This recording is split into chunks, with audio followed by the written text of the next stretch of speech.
Всем привет, меня зовут София, и я американка. Сегодня мы поговорим о 5 вещах, которые делают русские, но странно для американцев. И если вам понравится, я сделаю другое видео наоборот, что делают американцы, но странно для русских. Дисклеймер. То, что в этом видео необычное для американцев, но это не значит, что мы думаем, что это плохо. Это то, что бросается в глаза, если вы не знаете русских. И на каждый пункт я постараюсь объяснить, почему. Номер 1. Вы любите белок до степени, которые мы не думали были возможно. В Огайо, в Кентском государственном университете, есть черные белки. That's cool. Но у них тоже чесотка, и они сумасшедшие. Все равно русские на кампусе любили их. Мои друзья меня спрашивают, почему русские хотят сфотографироваться с белками все время? Я не знаю, что ответить, кроме простого факта, что вы обожаете белок. Но русские белки более симпатичнее, чем американские. У ваших белок уши вот так, with little tufts of hair sticking out like they're spiraled men. So cute. I get it. И в России белок труднее найти. В Москве у меня был клиент у метро Фрунзенская, и в парке на стороне Хозуновой переулка, I've never had to say it out loud before.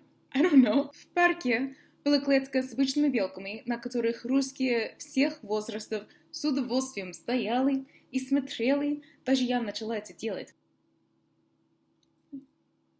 Знаешь, right?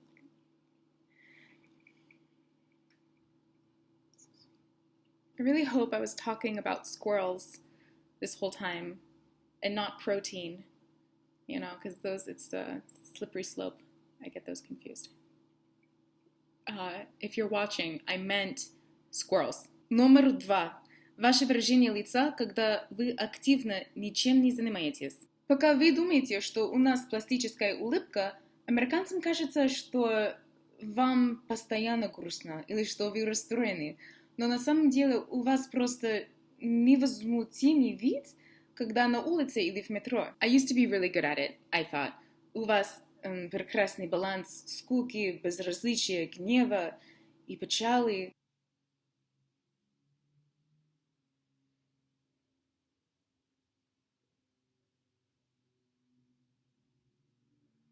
Но вы думаете, что человек глупый или сумасшедший, или что он что-то замышляет, если он ходит и улыбается просто так. 2 года назад я вернулась в США и здесь осталась, но у меня все еще это выражение лица, как у вас.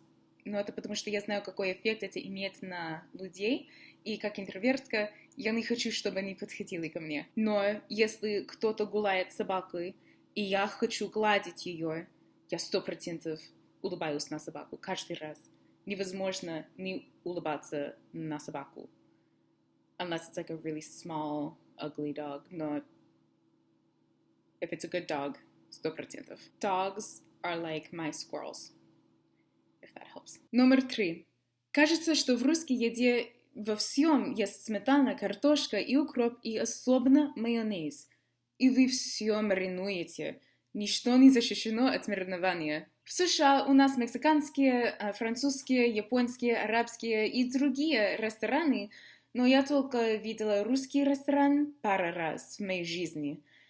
Русская еда не самая популярная здесь. Где я жила 6 месяцев назад, было большое русское население, и разные семьи старались открыть русский ресторан, но каждый раз он закрылся. Not enough customers, I don't know. Либо в США нет мест с большой русской общиной, за исключением, пожалуй, Брайтон-Бич, либо эти общины замкнуты в себе. В любом случае, американцы намного меньше сталкиваются с русско-американцами и их культурой, чем с другими группами, которые живут рядом с нами, и, наверное, поэтому мы не привыкли к вашему вкусу.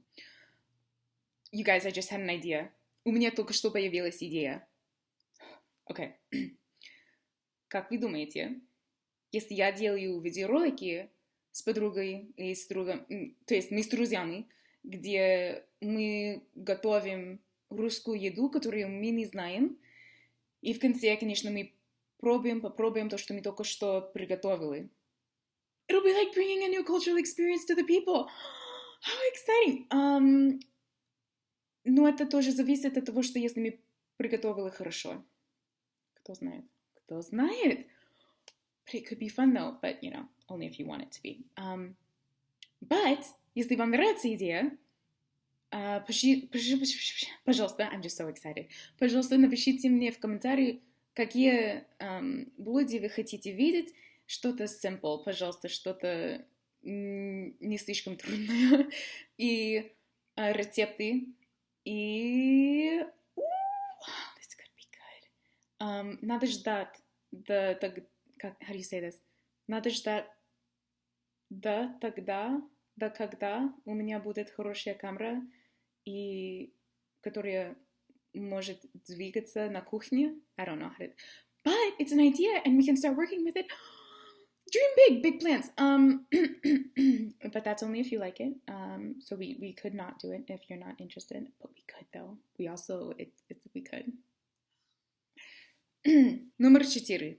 Большинство русских женщин склонны наряжаться для любого случая за пределами дома, даже если просто зайти в магазин за хлебом. I'm talking about like каблуки, like that. Я слышала разные объяснения от русских, но самый обычный ответ, что ваш внешний вид является отражением того, насколько вы уважаете окружающих людей. Браво! Но люди, которые не знакомы с этим подходом, могут также принимать его как тщеславие. И для нас, когда мы видим эту черту в человеке, нас раздражает. Я думаю, что это универсально.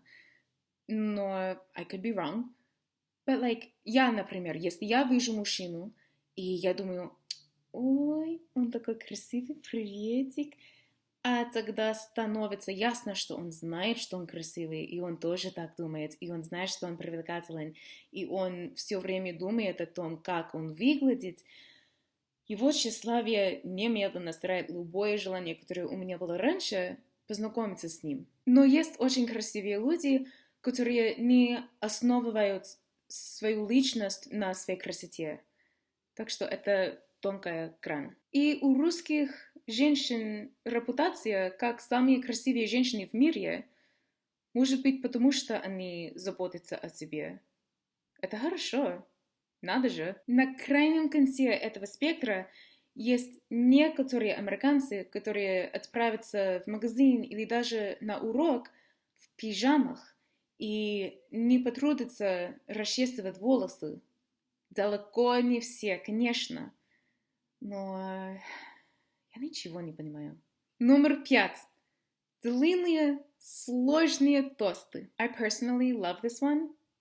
It might be my absolute favorite. Это относится не только к тостам, но и ко всему, где русский человек может пожелать кого-то хорошо.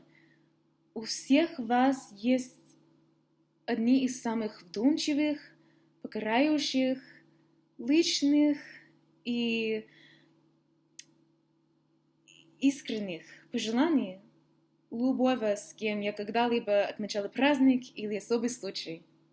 Если вам понравилось видео, пожалуйста, напишите мне в комментарии, и я сделаю другое видео наоборот, что делают американцы, но странно для русских. И, пожалуйста, дайте мне знать, если вы хотите, чтобы я сделала эти видеоролики с едой. Это будет, further down the line, попозже, но я обязательно сделаю, если хотите. Ну все, спасибо и до встречи.